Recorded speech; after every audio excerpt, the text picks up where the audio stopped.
I've done some unthinkable things in my life. And I encourage you to do some of them too.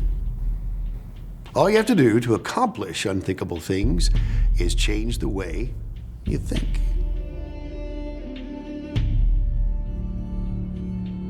The man who trained two of the most important writers of the New Testament, Paul and Mark, seldom gets much recognition.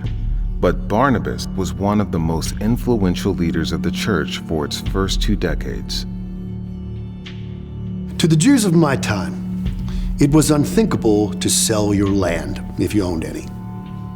It was land you likely inherited from your ancestors, land you were to pass down to your descendants. Family land was so sacred, it was supposed to be given back to its original owners in the Jubilee year. Many of your ancestors are probably going to be buried on your land. You're probably going to be buried there too. As a faithful Jew, I knew there would never be a circumstance under which I would sell my land. But that was before I watched Peter heal the crippled man. Before I heard Peter preach the gospel. Before I repented and was baptized. Before I received the Holy Spirit. Before my new brothers and sisters in our little church were starving because they would rather preach the gospel and be faithful Christians than keep their jobs. That was before Jesus became everything to me. And before he caused the laws of Moses to become null and void because he fulfilled them. When the Holy Spirit told me to sell the land of my ancestors, I did it without hesitation. I sold it in 1 day. God made sure I got a fair price and got it quickly. I took the full amount. I gave it to the apostles to do with as they thought best. I tried to give it in secret as Jesus commanded, but the apostles wanted to use me as an example to encourage the others, as Jesus also commanded. And although almost all of the people were encouraged, there were some who were jealous, acted inappropriately. But that was my first lesson in completely obeying the Holy Spirit, acting in total honesty.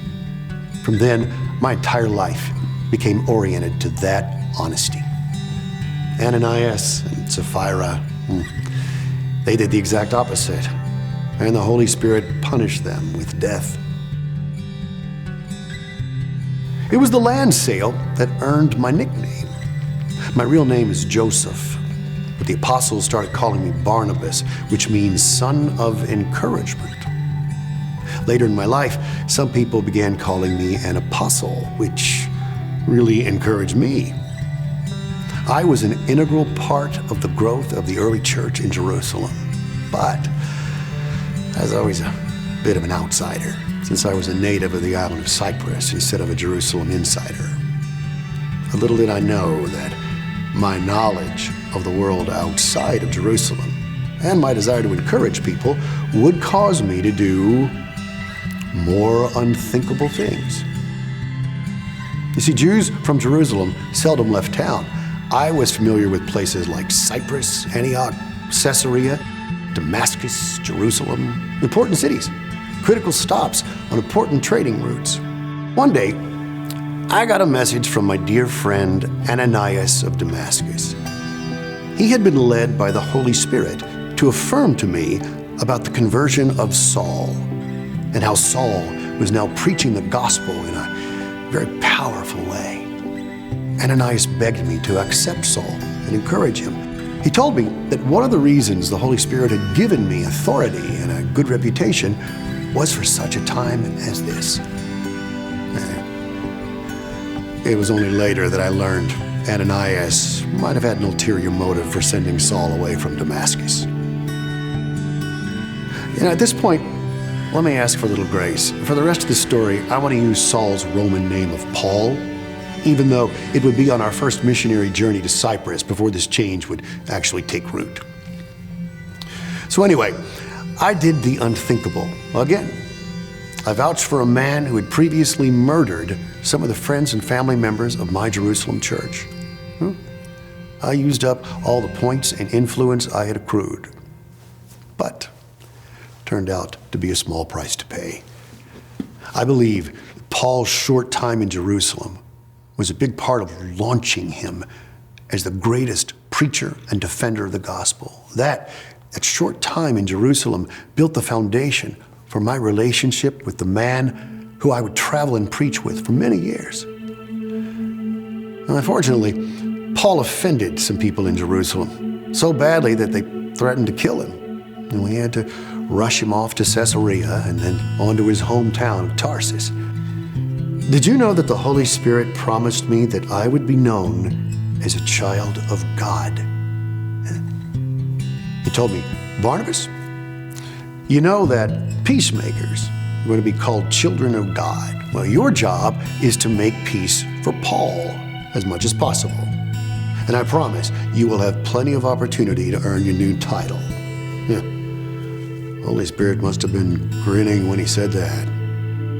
Paul was a piece of work. Stronger than garlic, he was. More tactless than a mirror. And I don't mean in one of those through the glass darkly kind of mirrors. From the very first day, I started making peace for Paul.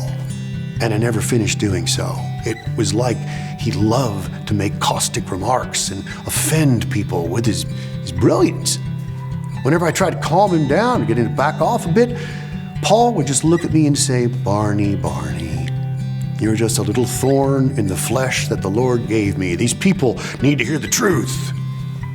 If it hadn't been for me, he would have been flogged and jailed many more times than he was. So my career as Paul's peacemaker started simply enough. We Christians in Jerusalem started hearing of the success that the scattered Jewish Christians were having in sharing the gospel. Some of them, from my own home of Cyprus, had gone to Antioch to share the word with the Gentiles and were building a flourishing church.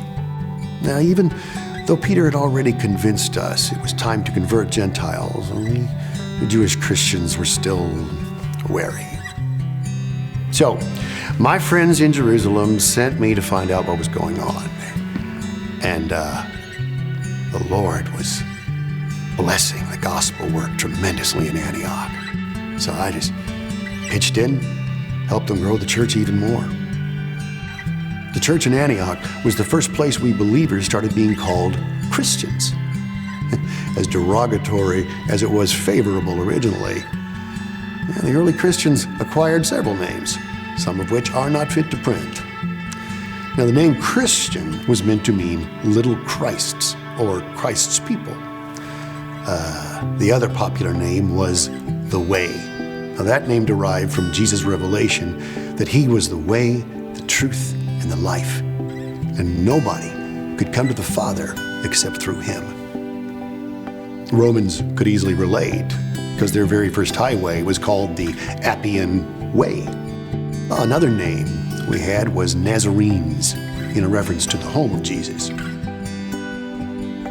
Antioch.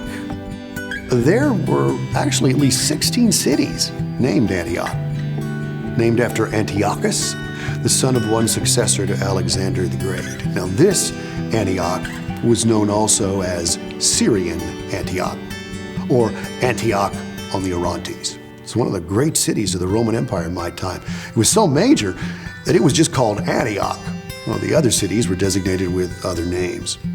Cities located on the southern edge of modern-day Turkey is about 300 miles from Jerusalem. I helped establish the church in Antioch, along with some of my friends from Cyprus. For many decades, the church in Antioch was second only to the church in Jerusalem. Played a major role in sending out missionaries and in determining church doctrine. Antioch was an important part of the Christians' understanding that Christ was going to grow his kingdom through his body, the church. Ecclesia, the Greek word for church, means an assembly. Antioch was the first place that proved the assembly of believers were a community of those who trust in Jesus Christ and gather to express their beliefs, without regard to whether they were Jews or Gentiles. It was the cradle of Gentile Christianity. Here's the crazy part. The church community is supposed to reflect the community that is found among the Father, Son, and Holy Spirit. It is to reflect God's divine nature. They planned the church in eternity past, and we got to see it come into existence. One last thing about Antioch. When Paul stayed there, he stayed in the house of Simon and his two sons, Rufus and Alexander. Now, Simon was from Libya, country in northern Africa. Simon got to do something that made him famous for all time. He carried the cross for Jesus. He later became a leader in the church of Antioch, but you can only imagine the visits he and Paul had. So one day, the Spirit says to me, "Why don't you go find Paul in his hometown of Tarsus, Barney? It's only about 125 miles away from Antioch. Tarsus is a nice place to visit this time of year. You need the exercise." Sounded good to me, so I went. It was fairly simple to find Paul. He was preaching everywhere, causing havoc. The believers in Tarsus were more than happy for me to take him back to Antioch with me. And we stayed in Antioch for over a year together. And Paul learned a little bit about how to preach in such a way that it would both inform people and encourage them. But after a year, the believers in Antioch thought it was a good idea for Paul and me to take a contribution back to the Jerusalem church that was suffering from a famine in Israel. Now, I am not questioning their pure hearts about wanting to help the church in Jerusalem, but they made the contribution amount big enough that Paul felt compelled to leave. And while I am not belittling their gratefulness for the contribution, it wasn't very long before the church at Jerusalem concluded that we'd finished our mission there. They sent us back to Antioch. Paul still had some pretty sharp edges, could wear out a welcome pretty quickly. And this happened at Antioch again in only a few months. With the approval of the Holy Spirit, the Christians at Antioch soon decided that Paul and I should be set apart for a long missionary journey, which they were more than happy to fund. Again, I would never question the motives of my friends at Antioch, but their laying on of hands for us felt every bit like a push. The biggest job I had of peacekeeping had to do with Paul and Peter. They loved the same God, and they loved each other, but they fought like brothers. If Paul saw something one way, Peter saw it another. And they had no problem fighting it out. Finally, they figured out that Paul should be concerned solely with the Gentiles, Peter with the Jews. After that, things were smoother. The one surprising thing was that neither Peter nor Paul was worried about being the top apostle. They both knew that Christ was so far at the top that they were both his slaves. Even so, at the end of his life, Peter couldn't help but give Paul a little love tap. Peter wrote, quote, "Paul's letters contain some things that are hard to understand," end quote. What he meant was, "Paul, I love you, but you're making it too hard for the rest of us. Festus was right. Your great learning is driving you crazy, and me." Now, Peter and Paul didn't contend for importance, but I should mention myself in that regard. You may not have noticed, but from the very first, I was held in higher regard by the believers than Paul. Sometimes I was called an apostle. In fact, Paul was considered to be my apprentice by most people, and that relationship lasted many years.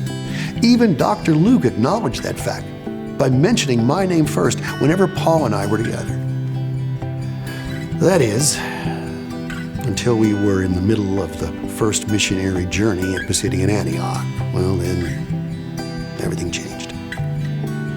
It became clear that Paul had taken leadership and I was now the supporting cast. It was a bittersweet moment for the son of encouragement. But I get to be named a child of God. See? Change the way you think.